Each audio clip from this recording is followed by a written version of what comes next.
Welcome to live session. आपका ये जो फिजिक्स का चल रहा है और इसका सेकेंड पार्ट है यूनिट एंड देयर मेजरमेंट का।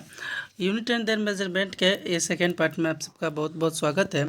इससे पहले हमने physical quantities, non physical quantities, fundamental unit, derived unit, इन सारे चीज़ों के बारे में पढ़ रखा है।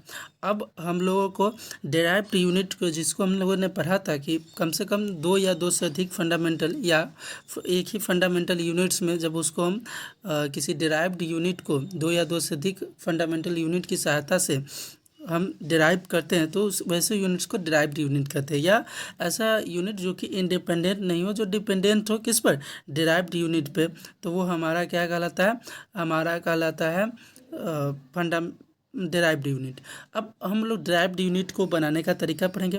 उससे पहले हम लोग एक यूनिट एंड कन्वर्जन का टॉपिक पढ़ेंगे जो कि बहुत इम्पोर्टेंट है और बहुत इजी है आपको पढ़ने के लिए। पहले हम स्वीट तरीके से देखते चलते कि आप लोगों ने आखिर पढ़ा क्या क्या चीज़ था। तो आप लोगों ने सबसे पहले पढ़ा था types of quantities, physical quantities, non physical quantities, units को पढ़ लिया था।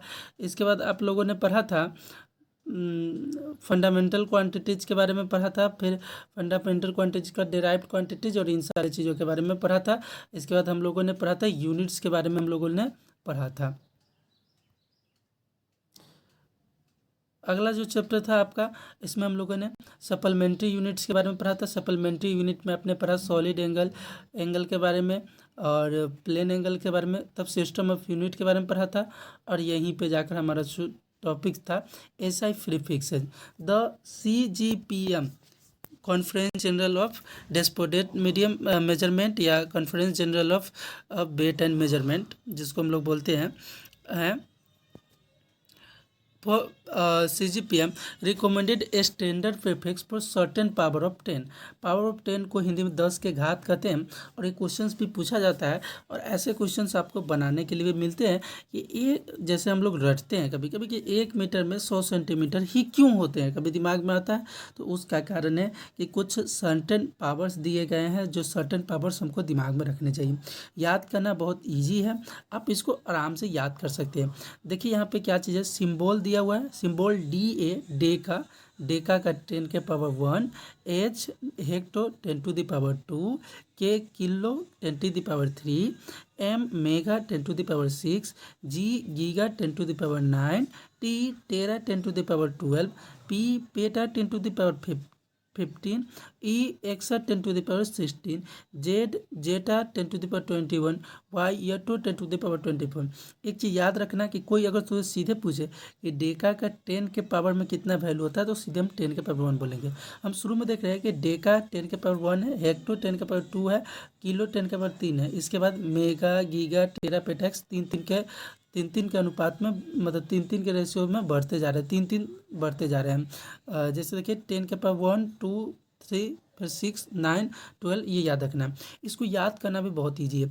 अब एक दो बार जैसे देखिए कितना भी खतरनाक रैप होता है, उन सभी चीज़ों को हम क्या करते हैं, ईजिली याद कर लेते हैं। तो इसको भी याद आप कर सकते हैं, deca hecto kilo mega giga tera peta exa. देखो deca hecto kilo mega giga tera peta exa zetta yotta. Zetta atto नहीं याद करोगे तो कोई दिक्कत नहीं, एक बार फिर से देख लो। Deca hecto kilo mega giga tera peta AXA.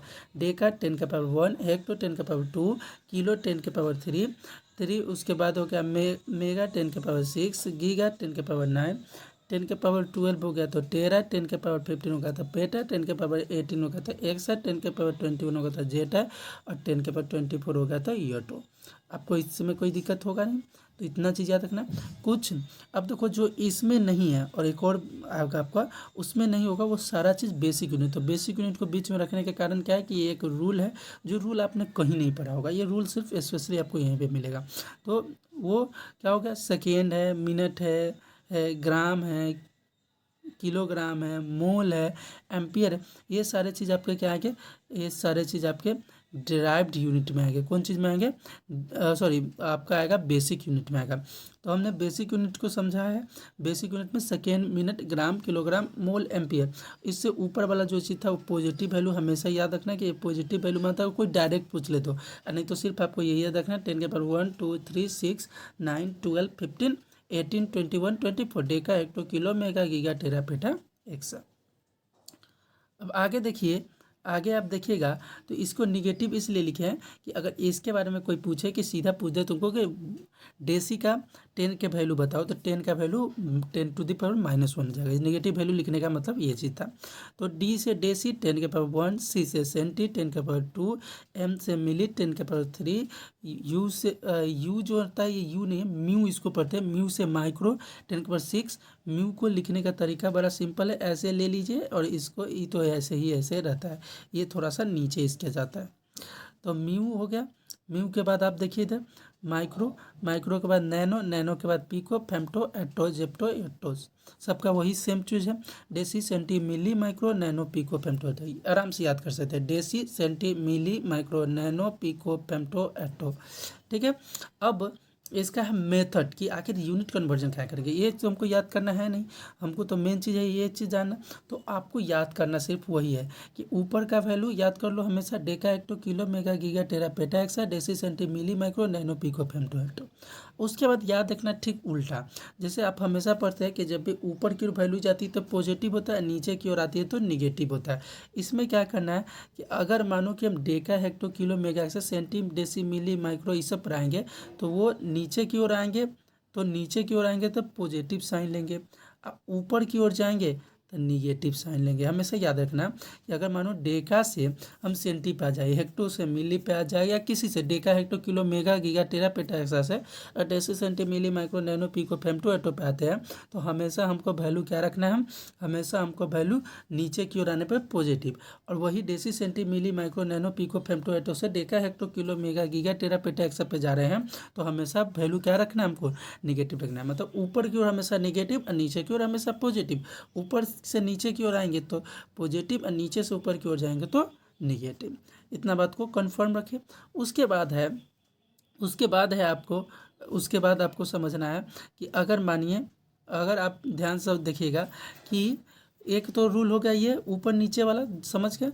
दूसरा रूल क्या कहता है कि अगर एक ही फैक्टर वैल्यू है, अर्थात एक ही के अंदर का फैक्टर वैल्यू या तो नीचे वाला या तो ऊपर वाला, बेसिक यूनिट से ऊपर या बेसिक यूनिट से नीचे, उस दोनों में का फैक्टर वैल्यू है, तो हमेशा उसका जो 10 का वैल्यू रहेगा वो घटेगा। 10 का वैल्यू क्या करेगा, रिड्यूस करेगा। जैसे कि मानो सेंटी और मिली है तो हम क्या करेंगे, वैल्यू को रिड्यूस करेंगे, बड़ा वाला में से छोटा वाला को माइनस कर देंगे। ठीक है। जैसे मानो कि तुमको कोई कह देवे कि एक, ध्यान समझिए, आपको कोई कह देवे कि 1 डेसी मीटर बराबर 10 सेंटीमीटर। यहाँ पे देखो 1 डेसी मीटर बराबर 10 सेंटीमीटर, तो हम देख रहे हैं डेसी सेंटी, डेसी कहाँ पे है, तो डेसी ऊपर है, डेसी का पावर कितना है 1 और सेंटी का पावर है 2। अब क्या करेंगे कि चूँकि एक ही फैक्टर वैल्यू, एक ही के अंतर्गत का फैक्टर वैल्यू है, इसलिए 2 में से 1 माइनस कर दिए तो हम बचा कितना 10 के पावर 1। अब यहाँ पे हमको क्या करना है, यहाँ पे हमको करना है साइन, कि साइन देखना क्या है, तो साइन देखना डेसी से सेंटी नीचे में है तो हमेशा क्या रहेगा 10 के पावर 1 अर्थात 10 रह जाएगा। तो तुम पढ़े भी हो कि 1 डेसीमीटर बराबर 10 सेंटीमीटर। तो ये क्यों होता है अब आप समझ गए, इसके अंतर्गत का ही रहता है। तो ये बहुत इजी था, अब समझिए इसको कि करना क्या चीज़ है, कि हमको इस चीज़ को ध्यान देना है कि अगर एक ही के अंतर्गत का फैक्टर वैल्यू होगा तो हमेशा वो क्या होगा, एक ही के अंतर्गत का अगर फैक्टर वैल्यू होगा तो हमेशा वो रिड्यूस करेगा। एक ही के अंदर, वो बेस यूनिट के नीचे वाला होता है या बेस यूनिट के ऊपर वाला होता है। और जब भी हम ऊपर की ओर जाएंगे तो हमेशा वैल्यू जो होगा सो रिड्यूस करेगा। ऊपर की ओर जाएंगे तो हमेशा साइन जो होगा सो माइनस, और नीचे की ओर आएंगे तो साइन पॉजिटिव। जैसे यहाँ पर था 1 डेसीमीटर बराबर, हमने देखा कि डेसी कहाँ है, तो डेसी अब देखोगे तो डेसी यहाँ पर था, और डेसी से सेंटी पे है अर्थात नीचे की ओर है तो वैल्यू पॉजिटिव था, और चूंकि एक ही में थे तो इसलिए माइनस हुआ। चलिए एक और ले लेते हैं, एक माइक्रोमीटर बराबर 10 सेंटीमीटर।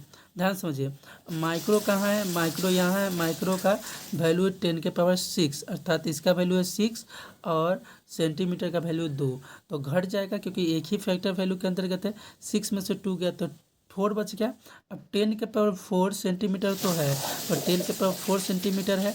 अब साइन देखो इसका कैसे हो जाएगा, तो माइक्रो से गए हैं सेंटीमीटर, अर्थात ऊपर की ओर गए हैं, तो 10⁻⁻4। समझिए बात को, तो इजी है, इसको समझना आप आराम से समझ सकते हैं। चलिए, अब ये चीज़ हम लोगों ने समझा, इसमें किसी को दिक्कत नहीं होना चाहिए। आप आराम से एक बार वीडियो को फिर से रिफ्रेश देख लीजिए, एक बार फिर से मेरी बातों को समझ लीजिए कि deci centi milli micro nano pico femto तो नेगेटिव वैल्यू होता है, लेकिन जब पूछेगा कोई तब हम कहेंगे कि जैसे डेसी पूछ दिया तो हम देख रहे डेसी, डेसी का मतलब 10⁻⁻1, लेकिन हमको इसमें सीधे रखना है, नियम में सीधे रखना है। तो deci centi milli micro nano pico femto deca hecto kilo mega giga tera peta exa, और deca hecto kilo mega giga tera peta exa में से ही 2 को यूनिट कन्वर्जन करना है, तो हमेशा फैक्टर वैल्यू क्या करेगा, रिड्यूस करेगा। उसी प्रकार deci centi milli micro nano pico femto atto में ऐसे करना है, तो इसमें हमेशा फैक्टर वैल्यू रिड्यूस करेगा। और ऊपर की ओर जाएंगे तो निगेटिव साइन लेंगे, नीचे की ओर जाएंगे तो पॉजिटिव साइन लेंगे। इतना चीज़ को समझ के चलिए। अब आगे देखिए, कहता है कि when we move from top to bottom, top to bottom मतलब ऊपर से नीचे की ओर, then we take positive sign, तब हम पॉजिटिव साइन लेंगे, एंड वाइस वर्सा, और उसका ठीक उल्टा मतलब नीचे से ऊपर की ओर जाए, नीचे से ऊपर की ओर जाएंगे तो निगेटिव साइन लेंगे। यहाँ पर बहुत अच्छे तरीके से बताया गया भी है कि देखिए टॉप टू बॉटम जा रहा है तो पॉजिटिव साइन, अब वही उल्टा हो जा रहा है तो निगेटिव साइन। अब कहता है कि वेन बी मूव फ्रॉम, जब हम क्या हो कि मूव करें किस क्षेत्र से किसकी ओर, तो ध्यान से देखिएगा, जब when we move from one factor to another factor above और below the base unit, then the value is reduce, तब वैल्यू क्या होगा, रिड्यूस होगा, जो मैंने पहले ही बताया कि ऊपर जाए तब या नीचे जाए तब। अब थोड़ा दिमाग में एक चीज़ कौन देगा, जैसे यहाँ पे देख लो, पहले देख लेते हैं मिलीमीटर के नैनोमीटर में करना है, तो डेसी सेंटी मिली, मिली का पावर 3 है, और deci centi milli micro nano, nano का पावर 9 है, 9 में से 3 घट जाएगा, 10⁻6, और डेसी सेंटी मिली, अब मिली से हम लोग जा रहे हैं नैनो पर, मतलब नीचे क्यों जा रहे हैं तो प्लस साइन रह जाएगा। बस थोड़ा सा दिमाग लगाना है आपको। अब आगे देखिए, एक बात अब तुम सोचोगे कि सर ये तो हमको बता दिए, अब ये आप बताइए कि ऊपर से नीचा जाए, अर्थात बेस यूनिट से ऊपर से लेकर नीचा में बेस यूनिट को क्रॉस करे तब क्या होगा, तो उसका ठीक उल्टा का काम यहाँ चल रहा है। अब यहाँ पे जुड़ जाएगा, जैसे देखो अगला जो नियम आपका कहेगा, अगला नियम आपका क्या करता है, जैसे अभी कुछ था इसमें देख लो, और किलोमीटर को 10⁻⁻6 गीगामीटर जाते हो, देखा है hecto kilo mega giga, giga का आता है 10⁻9 और किलो का आता है 10⁻3, 9 में से 3 का 6, और चूँकि ऊपर की ओर गए हैं तो इसलिए माइनस हो गया। सेंटी का पिकोमीटर। चलिए, तो आपको देखिए जैसे कि अब वो हमने समझ लिया कि ऊपर से जब भी नीचे क्रॉस कर देंगे बेस यूनिट को तो पॉजिटिव साइन हो जाएगा। अब यहाँ पर हम लोग देखते हैं जैसे कि कुछ एग्जांपल्स जो मैंने नोट्स में दिया हुआ है, आपका नोट्स पढ़िएगा तो बहुत मज़ा आएगा क्योंकि बहुत अच्छा है। अब देखिए यहाँ पे जैसे किलोमीटर बराबर कितना नैनोमीटर, तो किलो कहाँ है, देखा है तो किलो, आई deci centi milli micro nano 10⁻9 10⁻3, लेकिन दोनों क्या है, एक ऊपर वाला में पॉजिटिव वैल्यू में था, एक नेगेटिव में था, दोनों क्रॉस करके आ रहा है, तो क्या हो जाएगा, साइन जुड़ जाएगा। साइन मिलाएंगे कैसे, फिर kilo, Deka hecto kilo, kilo के बाद एक के बाद किलो से सीधा नीचे की ओर आ गया, अर्थात नीचे की ओर जब भी आया तो साइन क्या हो जाएगा, पॉजिटिव हो जाएगा, तो साइन हमेशा पॉजिटिव रहेगा। इस तरह से आप काम कर सकते हैं। और रूल नंबर चौथा बहुत इंटरेस्टिंग रूल है, चौथा भी। रूल नंबर चौथा क्या कहता है कि when we move from one factor to base unit and another factor to the base unit, अब सिर्फ बेस यूनिट पर करेंगे तो खाली हम क्या करेंगे, साइन को देखेंगे, बस साइन को, उसके अलावा हमको कुछ नहीं करना है। जैसे देखो 5 किलोग्राम बराबर 10 ग्राम, तो ग्राम क्या चाहिए, बेस यूनिट का था, किलो ऊपर था, ऊपर से नीचा क्यों रहा है तो पॉजिटिव साइन रहेगा, और किलो का पावर 10⁻3 था तो सीधे मल्टीप्लाई कर दें 5 × 10⁻3 किलोग्राम। तो देखो 4 रूल था। एक रूल क्या कहता था कि अगर हमेशा याद रखना है कि अगर नीचे की ओर आएंगे तो पॉजिटिव, नीचे की ओर आएंगे तो पॉजिटिव साइन लेंगे, ऊपर की ओर आएंगे तो नेगेटिव साइन लेंगे, अगर ऊपर की ओर जाएंगे तो नेगेटिव साइन लेंगे। अगर हम क्या करें कि एक ही पॉजिटिव साइन वाला में या नेगेटिव साइन वाला एक ही में अगर रह गए तो हमेशा फैक्टर वैल्यू रिड्यूस करेगा, और एक से क्रॉस करते हुए बेस यूनिट के दूसरे में जाएंगे तो फैक्टर वैल्यू ऐड होगा, और उसके बाद बेस यूनिट से ऊपर जाएंगे तो बेस यूनिट से ऊपर जाएंगे या बेस यूनिट से नीचे जाएंगे, इसमें कुछ नहीं करना, सिर्फ साइन को देखना है। साइन को देखना है और फैक्टर वैल्यू को लिख देना है। आपको उम्मीद करते हैं कि आपको ये वीडियो अच्छा लगा हो, समझ में आया हो। शेयर कीजिए अगर कॉन्सेप्ट अच्छा लगा हो तो, और साथ साथ लाइक भी कीजिए, कुछ कमेंट भी कीजिए ताकि हमें भी पता चले कि आप लोग देख रहे हैं। और दूसरा चीज़ की सब्सक्राइब भी करें। वेलकम आप लोगों का अगेन। लास्ट पार्ट है ये यूनिट एंड देयर मेजरमेंट का। इसके बाद ये ख़त्म हो जाएगा। इसमें हम आपको कुछ फार्मूलाज और उसके ऐसा यूनिट्स के बारे में बता दे रहे हैं, जो डिराइव्ड यूनिट होता है उसके बारे में बता दे रहे हैं। जैसे देखिए, सबसे पहले डिस्टेंस, डिस्प्लेसमेंट और वेवलेंथ। ये चीज़ को कंफ्यूज कभी नहीं होना है। Distance, displacement, wavelength, radius of gyration, circumference, फेरेंस आपका हो गया। उसके बाद पेरीमीटर, लाइट ईयर, ये सभी का ऐसा यूनिट मीटर ही होगा। उसी प्रकार ब्रेड्थ भी हो जाएगा, चौड़ाई भी हो जाएगा, हाइट भी हो जाएगा, उस सभी का भी क्या आ जाएगा आपका मीटर ही हो जाएगा। सभी चीज़ को डिस्टेंस ही होता है कि लेंथ ही होता है, इसलिए मीटर मापते हैं। डिस्टेंस हो गया आपका, वेवलेंथ हो गया रेडियस ऑफ जायरेशन हो गया। रेडियस ऑफ जायरेशन, अब यहाँ पर कन्फ्यूजन एक आना चाहिए कि रेडियस ऑफ जायरेशन क्या है। आगे क्लासेज में आप रेडियस ऑफ जायरेशन के बारे में पढ़ेंगे। सरकमफेरेंस जानते हैं, चारों ओर जो आपका पूरा जो लेंथ होता है किसी भी आकृति का, उसको सरकमफेरेंस कहते हैं। उसके बाद आ गया पेरीमीटर, वही चीज़ है। पेरीमीटर पूरा लेंथ के योग को कहते हैं, लेंथ के एडिशन जोड़ते हैं तो वो कहते हैं लाइट ईयर। लाइट के द्वारा एक ईयर में जितना डिस्टेंस ट्रेवल किया जाता है वो लाइट ईयर कहलाता है। तो वो सारा चीज़ मीटर में ही डिनोट होता है। डायमेंशन फार्मूला पर आपको ध्यान नहीं देना, लिखना चाहे तो लिख लीजिए, आगे जाकर आपको फ़ायदा करेगा। इसके बारे में पढ़ाना नहीं था इसलिए नहीं पढ़ाएं। मास हमेशा केजी में डिफाइन होगा, हमेशा केजी में बताया जाता है उसको। मास हो गया, वेट हो गया, ये सब चीज़। पीरियड ऑफ ऑसिलेशन, ऑसिलेशन का पीरियड होता है वो जो पेंडुलम होता है, ऊपर गया नीचे गया, ऊपर गया नीचे गया। टाइम कांस्टेंट हमेशा सेकेंड में। टाइम कांस्टेंट हमेशा क्या चीज़ में, कांस्टेंट में होता है। फ्रीक्वेंसी होता है रेसिप्रोकल ऑफ टाइम पीरियड होता है, तो इसको सेकेंड के पावर -1 भी कह सकते हैं या हर्ट्ज भी कहते हैं। आपको हमने इन चीज़ों के बारे में पढ़ाया था। एरिया क्या चीज़ होता है, एरिया लेंथ ही तो ब्रेथ होता है। तो लेंथ क्या चीज़ है, एम इंटू एम, तो एम इंटू एम स्क्वायर हो गया। Volume, length, breadth, height, M into M that is equal to M cube. Density क्या चीज़ होता है, डेंसिटी होता है mass upon length. Mass upon length मतलब KG metre, KG per metre.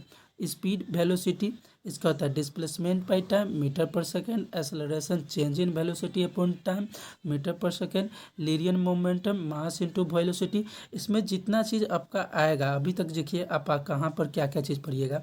जैसे इसमें रेडियस ऑफ जायरेशन आपका जब हम पढ़ाएंगे आगे, तब जाकर आप पढ़िएगा ग्रेविटेशनल चैप्टर में। Period of oscillation, wave length आपका इधर आ गया, फ्रीक्वेंसी, ये सारा चीज़ आप पढ़िएगा। किसमें, ये सारा चीज़ आप पढ़िएगा जब आपका चैप्टर ये वेव वाला आएगा उसमें। एरिया, वॉल्यूम जानते ही हैं, डेंसिटी के बारे में पढ़े, लीनियर मास डेंसिटी, ये सब भी आएगा अभी टॉपिक्स। स्पीड, वेलोसिटी अगला चैप्टर में पढ़िएगा। एक्सेलरेशन अगला चैप्टर में पढ़िएगा। लीनियर मोमेंटम भी अगला चैप्टर में आप पढ़िएगा। इसके बाद देखिए आप फोर्स मास इंटू एक्सेलरेशन के न्यूटन होता है इसका। इसको लिखेंगे कैसे, KG metre per second square. Impulse, work energy, potential energy, kinetic energy, ये सभी चीज़ का क्या होता है, न्यूटन सेकेंड होता है। तो ये जितना चीज़ है आप इसको नोट करके रखिए, सबके बारे में एक एक करके आप पढ़िएगा, सबके बारे में एक एक करके आप पढ़िएगा, तो आपका बहुत इंपॉर्टेंस लगेगा। तो इसको आप देख लीजिएगा, एक बार नोट करना चाहे तो नोट कर लीजिएगा। मैं सारा का PDF इस चैप्टर का पूरा एक बार मैं डाल दूंगा। तो इस तरह से आपका ये फर्स्ट चैप्टर पूरी तरह से कंप्लीट हो गया, ऑनलाइन भी। और जो दिक्कत हुआ हो, चूँकि ऑनलाइन थोड़ा सा मुझे भी डिफ़िकल्टीज होता है समझाना, थोड़ा सा प्रॉब्लम्स होता है, चूँकि मैं बहुत सारा पहले ही अपना वर्क्स करके तब बैठता हूँ ये बनाने के लिए, वो भी फ्री टाइम में। तो इतना सोचा नहीं रहता हूँ कि क्या बोलना है नहीं बोलना है। तो हो सकता है कुछ प्रॉब्लम्स हो, उन सबको सॉर्ट आप डिस्कस कीजिएगा कि सर आपने ये बताया वो बताया, जो चीज़ आपको लगे तो उस हिसाब से मैं आगे इस चीज़ पर सुधार करूँगा। ठीक है, ओके। तो लगता है कि ऐसा आप लोग को समझ में आया हो। पूरा चैप्टर मैंने इसका पढ़ा दिया, यूनिट एंड देयर मेजरमेंट का। ऑनलाइन भी, ऑफलाइन भी पढ़ाई हुआ था जब ऑफलाइन क्लासेस चल रही थी। ऑनलाइन अब एक बार फिर से ख़त्म हो गया, तो जो ऑफलाइन पढ़े थे उनके लिए भी फ़ायदा है, जो नहीं पढ़े थे उनको भी समझ में आएगा। तो आप सब अच्छे से इसको ज़रूर समझिए।